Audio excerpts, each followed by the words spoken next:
First contact took a strange turn. The alien had a shocking demand. Dr. Lyra Bennett stifled a yawn as she adjusted her headphones, the soft glow of multiple monitors illuminating her face in the darkened SETI laboratory. Another night shift of listening to the cosmos, searching for that elusive sign of intelligent life. The coffee beside her had gone cold hours ago, but she barely noticed, too engrossed in the incoming data streams from the array. The signal came at 3:47 a.m. Eastern Standard Time. At first, it was just a subtle variation in the background noise, but something about its pattern caught Lyra's attention. She leaned forward, her heart beginning to race as she isolated the frequency. "This can't be right," she muttered, fingers flying across the keyboard. The signal pulsed with mathematical precision, following a sequence that couldn't possibly be natural. She double-checked the readings, then triple-checked them. After 15 years of false alarms and disappointed hopes, she'd learned to be cautious. But this was different. The pattern repeated with variations that suggested language, intelligence, purpose. Her hands trembled as she initiated the first contact protocols they'd practiced but never actually used. Within hours, the laboratory hummed with activity. Dr. Julian Rhodes, her department head, paced behind her chair, pepper gray-haired, disheveled from sleep. "Show me again," he demanded, for what felt like the 100th time. Lyra pulled up the visualization, the signal's pattern dancing across the screen in waves of blue and green. It's not random noise, and it's not coming from any of our satellites or space debris. The source is approximately 40 light-years away, in the direction of the Carina constellation. And you're certain it's not. Not a pulsar, not a quasar, not any known natural phenomenon. Lyra finished. "Look at this sequence." She highlighted a section of the pattern.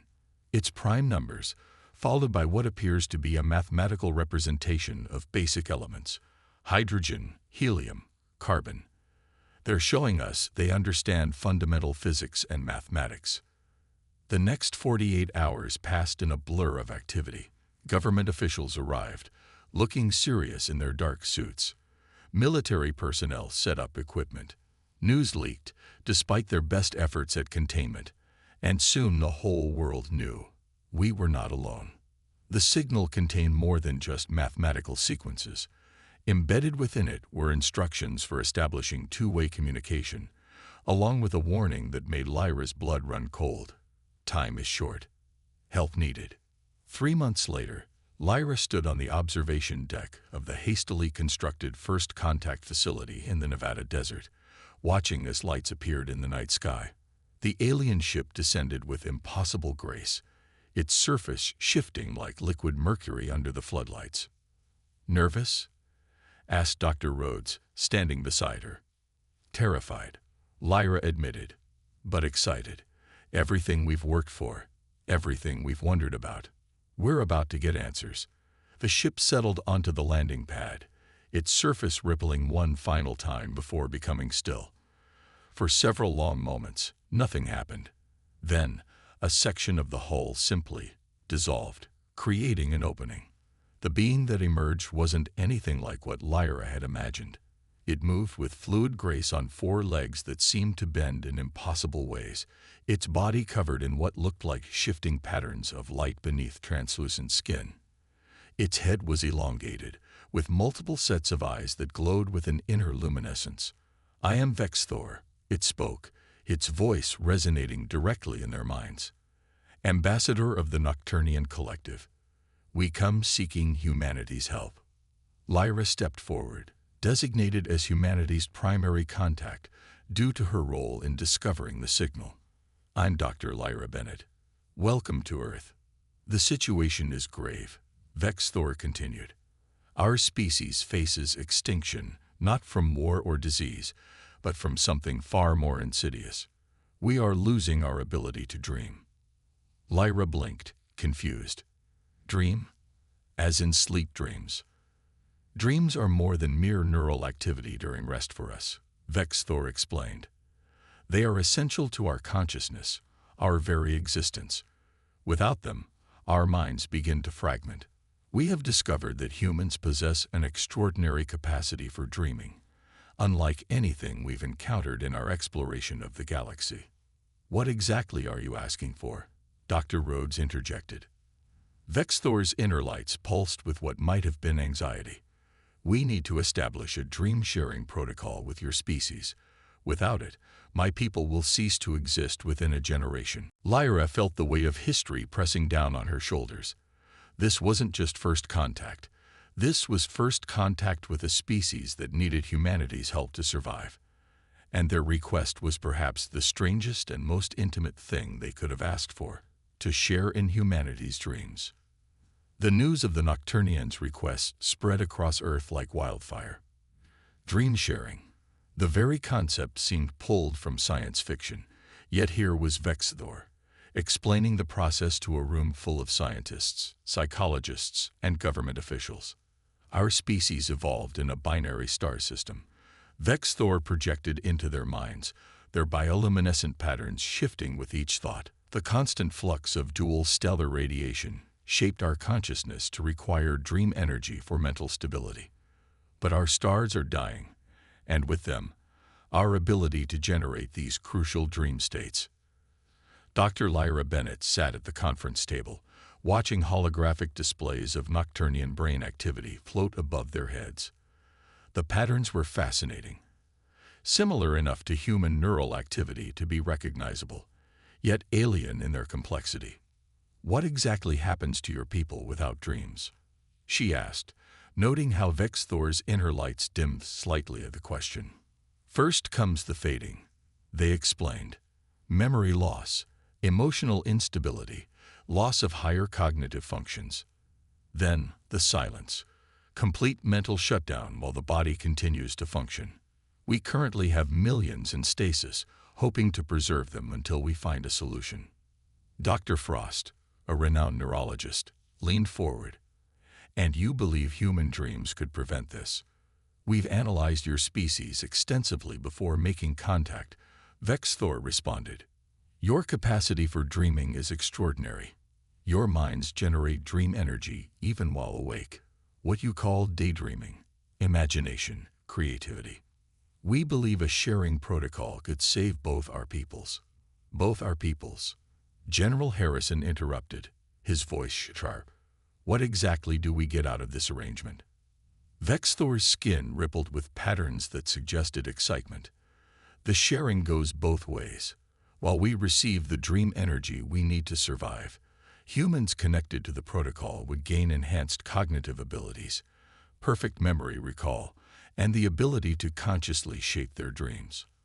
Our minds would essentially form a symbiotic relationship. The room erupted in discussion. Some officials saw the potential benefits, technological advancement, enhanced human capabilities. Others worried about security risks, the vulnerability of sharing human consciousness with an alien species. Lyra watched Vexthor during the heated debate. The alien's translucent skin had taken on a subtle iridescence that she was beginning to recognize as stress. How many of your people have already been lost? She asked quietly. Thousands each day, Vexthor replied, their mental voice heavy with grief. The young are most vulnerable. They never develop the ability to dream at all. The discussion continued for hours, days, weeks.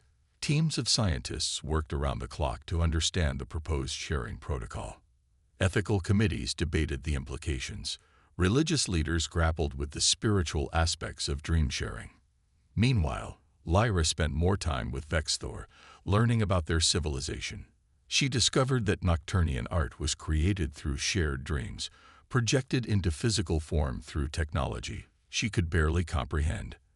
Their history was preserved not in books or recordings, but in carefully maintained dream memories passed down through generations.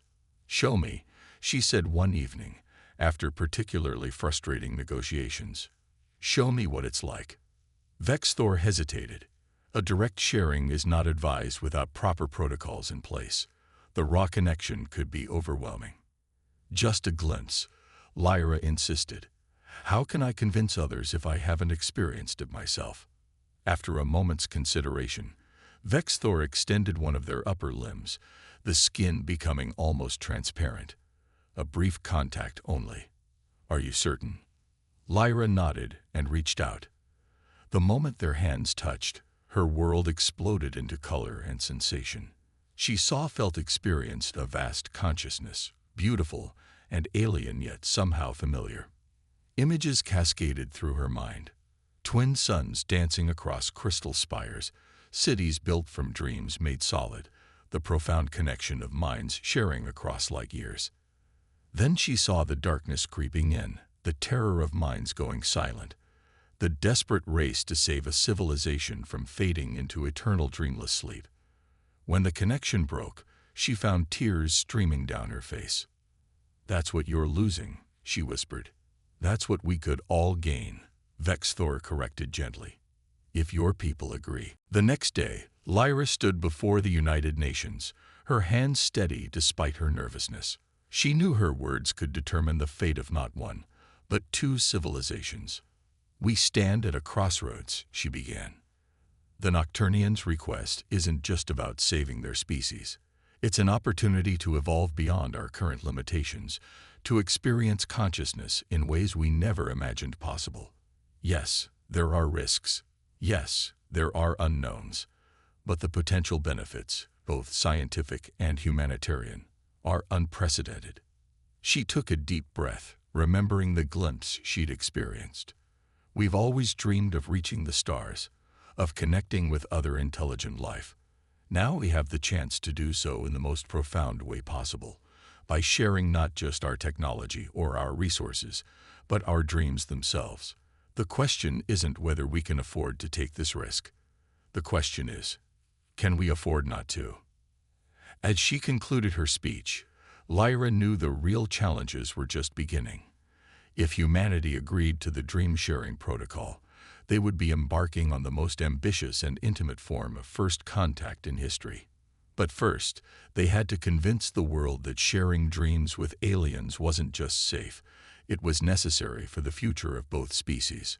Dr. Lyra Bennett watched through reinforced glass as the first volunteer group prepared for the dream-sharing trial.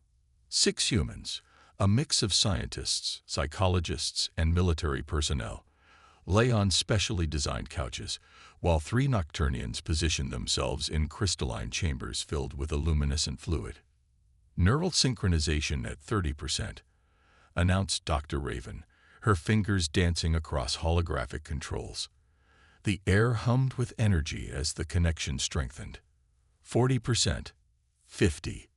Vexthor stood beside Lyra, their skin pulsing with nervous patterns. "The first full synchronization is crucial. If successful, it will prove the protocol is viable on a larger scale." The monitoring equipment showed a cascade of brainwave patterns merging and interweaving. The human volunteers' REM patterns aligned with the Nocturnians' consciousness frequencies, creating something entirely new. "Synchronization at 70%, Dr. Raven called out. "Initiating final phase." Suddenly, one of the military volunteers, Captain Rodriguez, began to twitch. His vitals spiked, and warning alerts flashed across the screens. "Neural overflow," Dr. Raven shouted. "His mind is rejecting the connection." But before they could abort the procedure, something remarkable happened. The Nocturnian connected to Rodriguez adjusted their own neural patterns, adapting to his distress. The captain's readings stabilized, and the synchronization continued. "Synchronization complete," Dr. Raven announced, relief evident in her voice. "All participants stable." For the next hour, they watched as 9 minds shared a single dream space. The humans' faces showed rapid eye movement, while the Nocturnians' bioluminescence pulsed in synchronized patterns. When the session ended, the room buzzed with excitement. Captain Rodriguez sat up, his eyes wide. "It was incredible," he breathed. "I saw their world, their memories. But more than that, I understood them, really understood them." Dr. Kira Chen, one of the scientist volunteers, nodded enthusiastically. "The mathematical concepts they shared, it's revolutionary.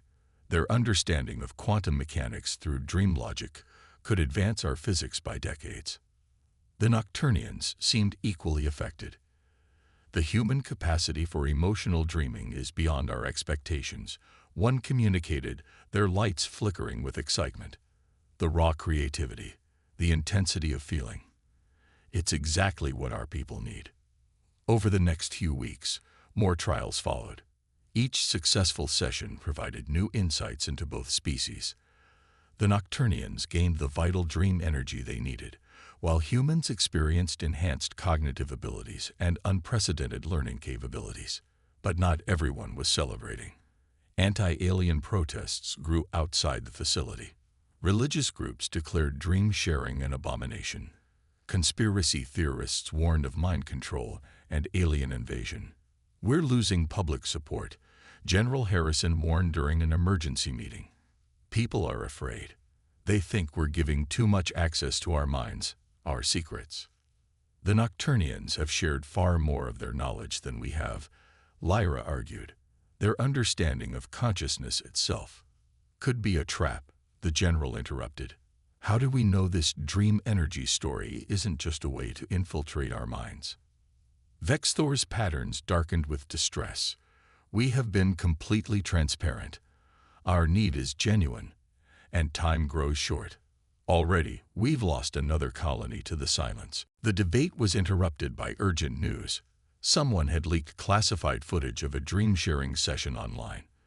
The video showed volunteers experiencing vivid hallucinations, their bodies glowing with residual Nocturnian energy.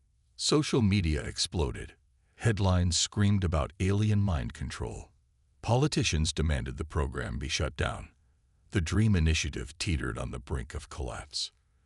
Lyra knew they needed something dramatic to save the project. After consulting with Vexthor, she made a bold proposal: a public demonstration of dream sharing, broadcast live worldwide. "It's too risky," General Harrison protested. "If anything goes wrong, then people need to see that too," Lyra insisted. "We need to show them the real process, not leaked snippets that fuel paranoia." The demonstration was scheduled for the following week. Lyra herself would be one of the participants, along with Dr. Raven and 3 other volunteers.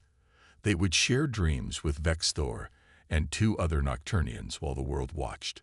As she prepared for the broadcast, Lyra felt the weight of 2 civilizations on her shoulders. If they failed, humanity would reject the protocol, and the Nocturnians would face extinction. If they succeeded, it would open the door to the most profound partnership in human history. "Are you ready?" Vexthor asked as technicians attached monitoring devices. Lyra managed a smile. "To share my dreams with aliens while billions watch. What could go wrong?" But as she lay back on the couch, she knew this was about more than just saving the Nocturnians. It was about proving that humanity was ready to take its next evolutionary step, one that would be made not through technology or conquest, but through shared dreams and mutual understanding. The countdown began, and Lyra closed her eyes, ready to show the world what was possible when 2 species dared to share their deepest consciousness. The live demonstration had been a success. Too much of a success. As dream-sharing centers opened worldwide, thousands volunteered for the program. The Nocturnians began to show signs of recovery, their species pulling back from the brink of extinction. But no one anticipated the side effects. Dr. Lyra Bennett studied the latest incident reports with growing concern. "Another case of dream bleed," she noted, showing the data to Vexthor. A volunteer in Mumbai reported experiencing memories that weren't his own, even while awake. Vexthor's patterns shifted in what Lyra now recognized as deep worry. The human mind is adapting to the sharing process faster than anticipated. The barriers between conscious and unconscious states are becoming permeable. Before they could discuss further, alarms blared throughout the facility. Dr. Raven burst into the lab, her face pale. "We have a situation in Chamber 3. Multiple participants are trapped in a shared nightmare state." They rushed to the chamber where 6 dreamers, 3 human, 3 Nocturnian, were caught in obvious distress. Their vital signs were erratic, brainwave patterns chaotic. "Something's corrupting the synchronization," Dr. Raven explained, fingers flying over the controls. The nightmare is feeding back on itself, amplifying through all connected minds. Lyra watched in horror as one of the human volunteers began convulsing. Can't we just disconnect them? A forced disconnection could cause permanent psychological damage, Vexthor warned. The dream must be resolved from within. Making a split-second decision, Lyra moved toward one of the empty connection pods. Link me in. I've had the most experience with the protocol. That's too dangerous, Dr. Raven protested. If you get caught in the feedback loop. We don't have time to debate, Lyra interrupted, already settling into the pod. Vexthor, I need you with me. The Nocturnian moved to an adjacent chamber without hesitation. As the connection initialized, Lyra felt the familiar sensation of her consciousness expanding. But this time, instead of the usual harmonious merger, she plunged into chaos. The shared dream space was a twisted landscape of fears made manifest. Shadowy figures writhed against a blood-red sky. Fragments of memories, both human and Nocturnian, swirled like broken glass. Something's wrong. Vexthor's thoughts reached her. This isn't natural dream corruption.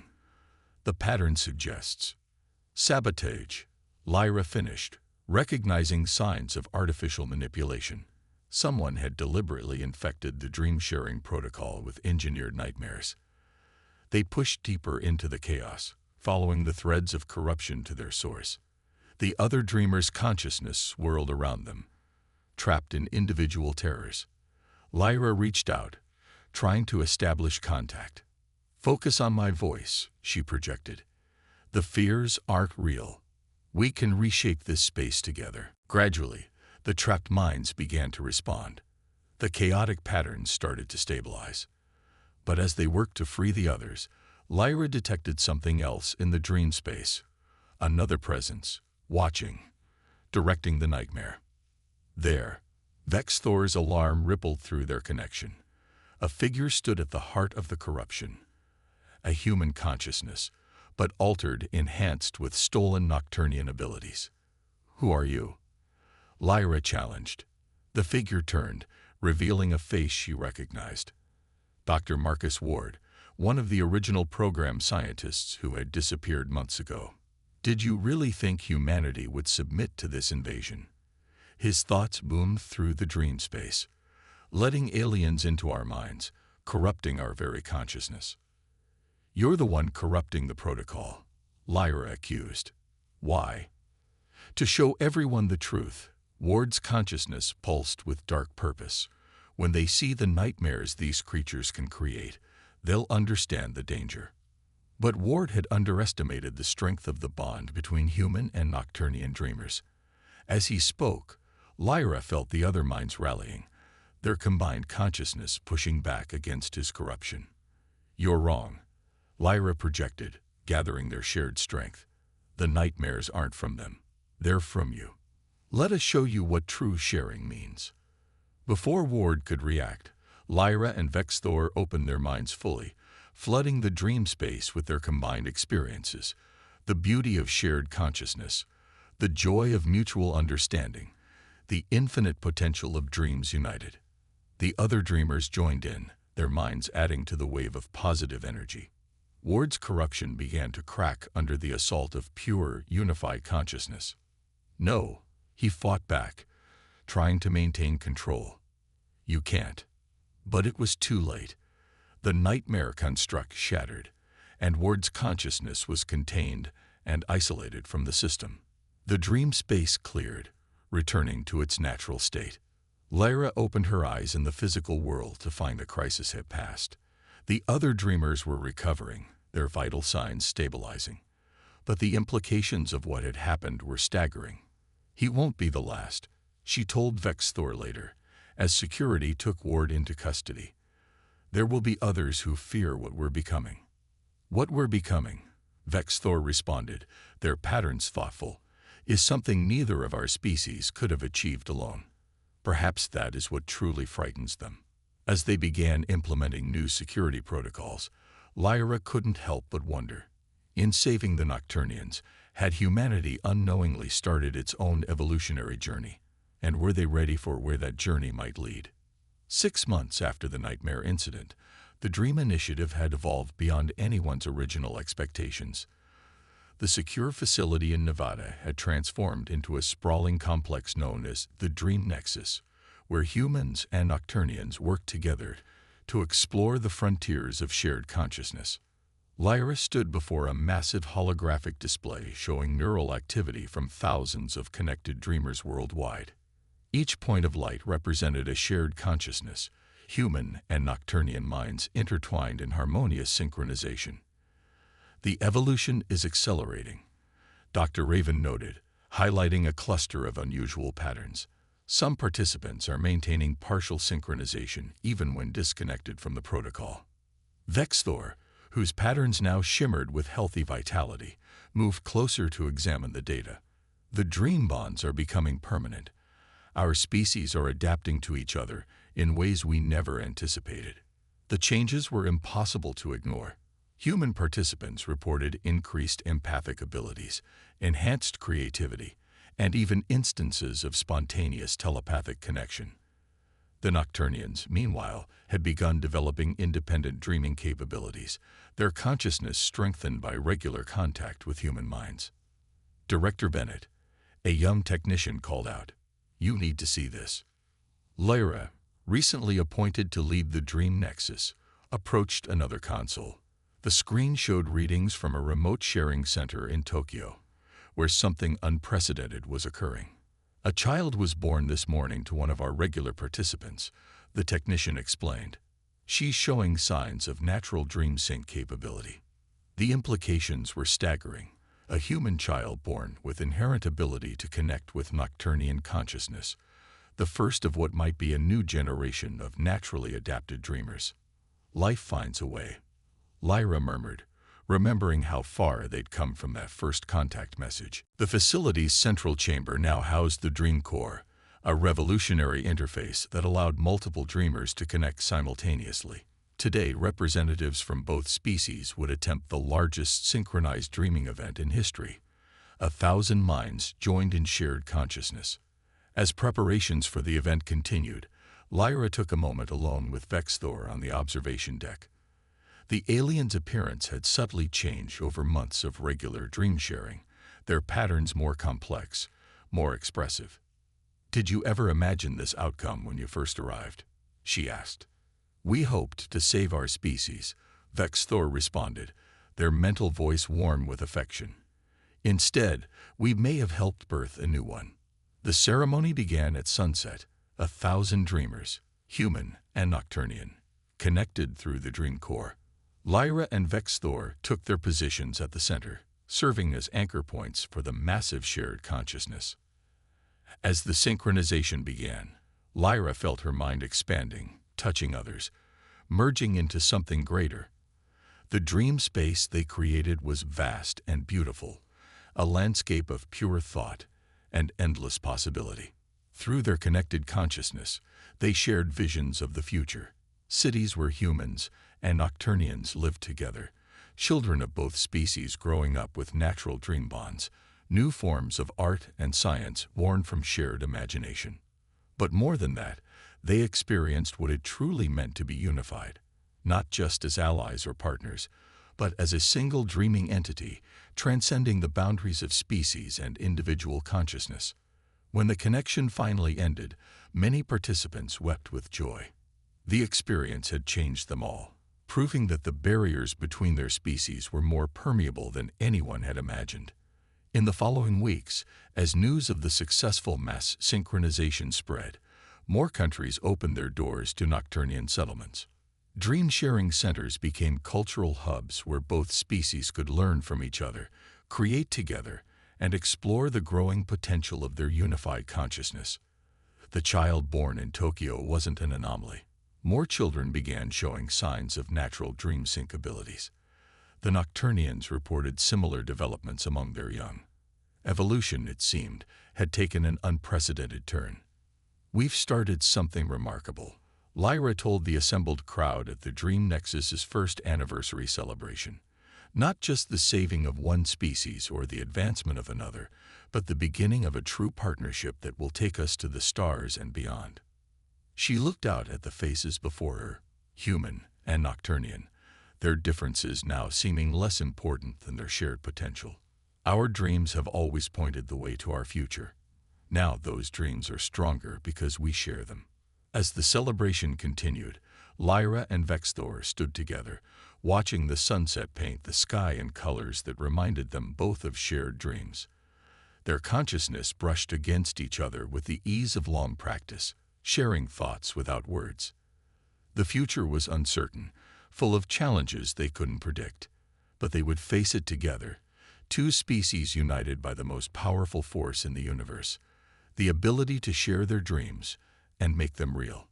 In the end, what had started as a desperate plea for help had become something far greater, the next step in the evolution of consciousness itself. And as the stars began to appear in the darkening sky, both human and Nocturnian dreamers looked up with shared wonder, knowing their united dreams would take them further than either species could have gone alone.